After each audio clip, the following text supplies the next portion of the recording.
Ahmad Subarjo Hadi Surjo adalah seorang diplomat Menteri Luar Negeri pada zaman Kabinet Presiden Insinyur Soekarno.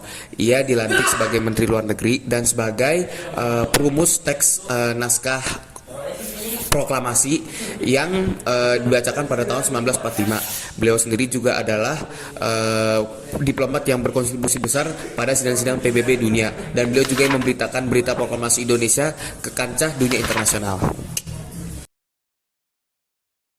Ahmad Subarjo. Sosok Ahmad Subarjo Dari Ahmad Subarjo. Ahmad Subarjo didorong oleh keyakinan nasionalis yang kuat, dan dia itu dipengaruhi oleh pikiran-pikiran pemimpin yang nasionalis seperti Soekarno, Muhammad Hatta, dan lain-lain. Oleh karena itu, dia memiliki tekad yang kuat untuk memerdekakan Indonesia. Nah, contoh untuk pas dia didorong oleh kemerdekaan Indonesia, dia punya keinginan yaitu adalah pas pengeboman di kota Jepang, Hiroshima sama Nagasaki, atau bisa kita kenal yaitu adalah peristiwa Rengas Dengklok. Di sini kan peristiwa Rengas Dengklok ini Soekarno dan Hatta diculik karena golongan muda ini ingin cepat-cepat untuk memerdekakan Indonesia. Oleh karena itu Ahmad Subarjo ini tidak mau, karena golongan muda ini masih tidak melihat pertimbangan-pertimbangan. Makanya itu dia membujuk golongan muda untuk mengembalikan Soekarno sama Hatta balik ke Jakarta. Gitu teman-teman. Ahmad Subarjo adalah diplomat asal Indonesia yang memiliki peran penting dalam perundingan diplomatik untuk mendapatkan pengakuan kemerdekaan Indonesia.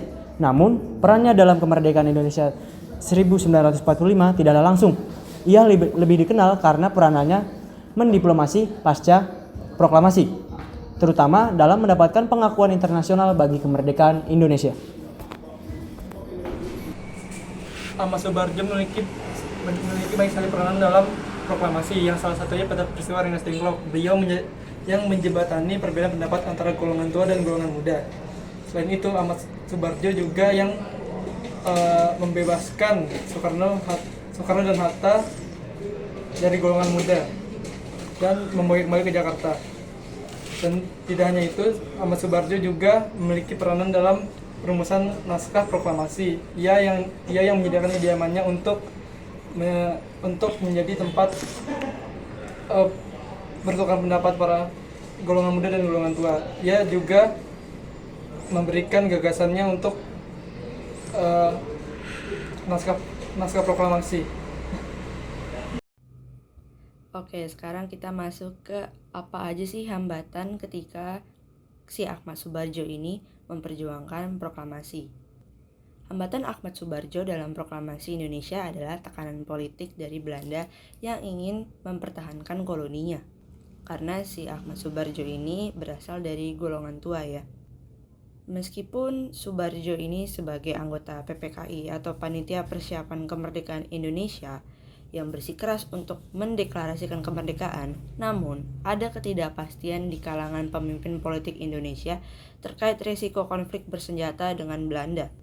Tapi meskipun demikian, dengan dukungan dari Bung Karno dan Bung Hatta, Ahmad Subarjo ini berhasil memainkan peran penting dalam proses proklamasi kemerdekaan Indonesia. Tapi pada saat 17 Agustus 1945, hari di mana proklamasi itu dideklarasikan, ada fakta menarik juga yang menurut saya itu juga termasuk hambatan dalam perjuangan proklamasi ini.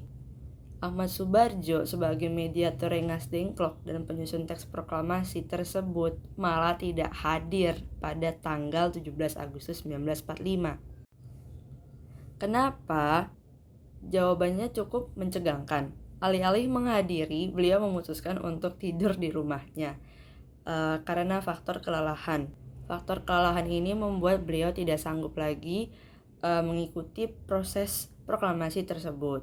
Jadi Ahmad Subarjo beralasan tidak penting dia hadir dalam acara tersebut. Dan yang paling utama menurut beliau adalah Indonesia merdeka. Oke, itu tadi beberapa hambatan pada saat ingin mencapai titik proklamasi dan saat proklamasinya, yaitu tanggal 17 Agustus 1945. Sekarang kita akan masuk ke setelah proklamasi. Apa sih peran Ahmad Subarjo setelah proklamasi itu? Nah, Ahmad Subarjo itu adalah Menteri Luar Negeri yang pertama dilantik oleh Bung Karno. Nah, setelah proklamasi itu dideklarasikan, beberapa hambatan yang terjadi kepada beliau adalah saat menjalankan tugasnya sebagai Menteri Luar Negeri itu adalah kurangnya fasilitas dalam Departemen Luar Negeri yang baru dibentuk. Yang kedua itu adalah kedatangan sekutu yang menghambatnya dalam menyebarkan berita proklamasi Indonesia. Setelah proklamasi itu dideklarkan ya maksudnya, jadi ada semacam hambatan karena sekutu ini tuh datang lagi. Ahmad Subarjo memiliki sikap berjiwa besar. Beliau aktif dalam mengikuti kegiatan organisasi demi memajukan bangsa Indonesia. Perjuangan Ahmad Subarjo merupakan didikan dari hasil kedua orang tuanya yang mengajarkan arti dari kehidupan, arti dari menerima kenyataan, serta menahan diri dari hal-hal yang tidak baik, mengajarkan kita semua arti dari suatu sikap nasionalisme, serta bijaksana dan bias menghargai para perjuangan pahlawan terdahulu.